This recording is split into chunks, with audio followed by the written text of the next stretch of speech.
প্রিয় 2024-এর উচ্চ মাধ্যমিক পরীক্ষার্থীরা, কিছুক্ষণ আগে শেষ হয়েছে তোমাদের জিওগ্রাফি অর্থাৎ ভূগোল পরীক্ষা। আশা করি সবার পরীক্ষা ভালো হয়েছে।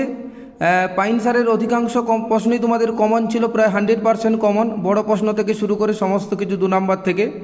তো অবশ্যই ভালো হয়েছে। তো আজকে এখন যে সব প্রশ্নগুলো দিয়েছে সেই নিয়ে আলোচনা করব এবং উত্তরগুলো 2 নাম্বারের উত্তরগুলো করেছি, কে কীরকমভাবে লিখেছো একটু দেখে নাও। আশা করি সবাই ভালোই লিখেছ। তো আমি যে উত্তরগুলো করেছি একটু দেখে নাও ভালো করে, এবং ভিডিও শুরু করার আগে সোমনাথ পাইন বা পাইন স্যারের ফেসবুক পেজটি যারা এখনো ফলো করোনি অবশ্যই ফলো করে দেবে। ইউটিউবে দেখতে চাইলে পাইন স্যার ইউটিউবটি অবশ্যই সাবস্ক্রাইব করে দেবে। দেখো এখানে দেখতেই পাচ্ছ তো তোমাদের উত্তর করেছি। তো দেখো প্রথম প্রশ্ন চলে যাব। এখানে দেখো প্রথমে বলেছে পুরোদেশীয় বাঁধ। পুরোদেশীয় বাঁধ কাকে বলে? এটা সমুদ্র তরঙ্গের এখানে প্রশ্ন। দেখো, অগভীর সমুদ্রের বক্ষে বা উপকূলের কিছুটা দূরে উপকূলের প্রায় সমান্তরালে বালি পলি নুড়ি জমে গঠিত যে আংশিক নিমজ্জিত বাঁধ উপকূলরেখাকে সমুদ্রে ঝাপটা থেকে রক্ষা করে তাকে পুরোদেশীয় বাঁধ বলে। উড়িষ্যা উপকূলে দেখতে পাওয়া যায় এবং চিত্র দিতে হবে, তাহলে তুমি 2-এর 2 কিন্তু পাবে। তারপর দেখো তো পেডিমেন্ট বলেছে প্রশ্নটা। দেখো পেডিমেন্ট, পেডিমেন্ট বলতে কি বোঝাচ্ছে? দেখো পেডিমেন্টে বলেছে দেখো মরুভূমি বা শুষ্ক অঞ্চলে পর্বতের পাদদেশে বায়ুপ্রবাহ জলধারার মিলিত ক্ষয়কার্যের ফলে সৃষ্ট মৃদু ঢাল 0.5 থেকে 7 ডিগ্রি শিলাময় প্রায় সমতল ভূমিকে পেডিমেন্ট বলে। বৈশিষ্ট্য দিতে হবে, চিত্র দিতে হবে। তারপরে দেখো ইনসিটু এবং এক্সিটু সংরক্ষণ বলতে কি বুঝো? এটা দেখো কমন প্রশ্ন ছিল। নিজ প্রাকৃতিক বাসস্থানে বন্যপ্রাণী উদ্ভিদের সংরক্ষণ, যেমন সুন্দরবন জাতীয় উদ্যান। এগুলো এক্সিট হচ্ছে কৃত্রিম বা নিরাপদ পরিবেশে বাসস্থানের বাইরে বিপন্ন প্রজাতি সংরক্ষণ, চিড়িয়াখানা, বোটানিক্যাল গার্ডেন। তারপর দেখো কাম্য জনসংখ্যা কি? দেখো কাম্য জনসংখ্যা উত্তরটা দেখো ঘূর্ণবাতের চক্ষু আছে। তারপর দেখো ক্রান্তীয় ঘূর্ণিঝড় বা ঘূর্ণবাতের একদম কেন্দ্রে অবস্থিত প্রায় 30 থেকে 65 কিমি ব্যাস বিশিষ্ট শান্ত মেঘমুক্ত গতিহীন বৃত্তাকারের অঞ্চলটিকে ঘূর্ণবাতের চক্ষু বলে। বৈশিষ্ট্য দিতে হবে, চিত্র দিতে হবে, তাহলে 2-এর 2 পাবে। কাম্য জনসংখ্যা পড়েছে। তারপরে দেখো কাম্য জনসংখ্যায় দেখো এখানে দেখো কাম্য জনসংখ্যা বলেছে।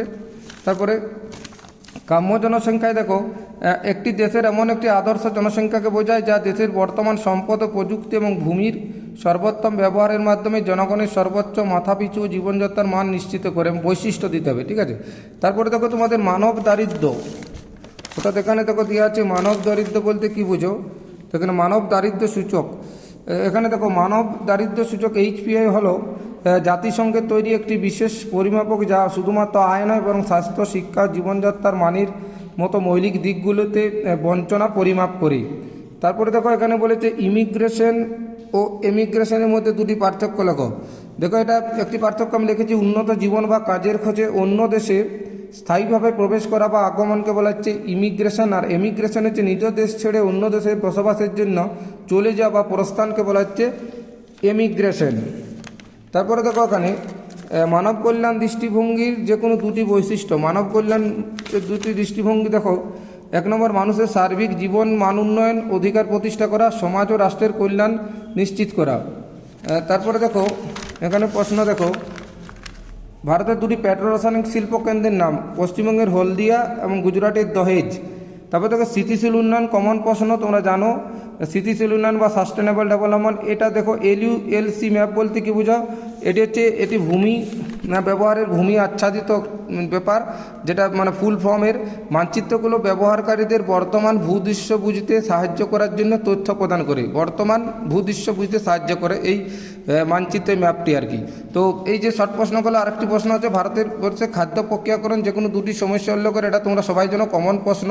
তো এবার বাকি যে প্রশ্নগুলো আছে এগুলোর উত্তর তো অতটা করা যাবে না। তোমরা একটু ঘূর্ণবাদ কমন প্রশ্ন ছিল, ঘূর্ণবাদ প্রতিঘূর্ণবাদের পার্থক্য, চিত্তসহ অভিসারীপাত। 2টি পাত যখন পরস্পরের মুখোমুখি অগ্রসর হয় অভিসারী, প্রতিসারী 2টি থেকে অপসারিত হয়। ফিওর উপকূল যেটা সমুদ্র উপকূলে হিমবাহ সৃষ্ট যেটি উপকূল। চিত্তসহ লিখতে পারছে নদীর পুনর্জীবন লাভ, বিভিন্ন ধরনের উল্লেখ করা খুব গুরুত্বপূর্ণ এবং কমন প্রশ্ন ছিল। ম্যালথাসের তত্ত্ব দিয়েছিলাম তোমাদের। জনঘনত্ব মানুষ জমির অনুপাত খুব ইম্পর্ট্যান্ট দিয়েছিলাম। বিশ্বব্যাপী জনসংখ্যা বন্টনের পর পরিব্রাজনের 3টি প্রভাব দিয়েছিলাম। জনসংখ্যা নিয়ন্ত্রণের 3টি প্রয়োজনীয়তা উল্লেখ করো, এটাও ছিল। এটা দেখো সুন্দরবন অঞ্চলের বা ডুয়ার্স অঞ্চলে দিয়েছিলাম বন্যপ্রাণী মানুষের মধ্যে সংঘাতের ক্ষতিকারক প্রভাব। গোষ্ঠীবদ্ধ বসতি গড়ে ওঠার কারণ দিয়েছিলাম। সাম্প্রতিককালে ভারতে মোটর গাড়ি নির্মাণ শিল্পের দ্রুত বিকাশের 3টি কারণ।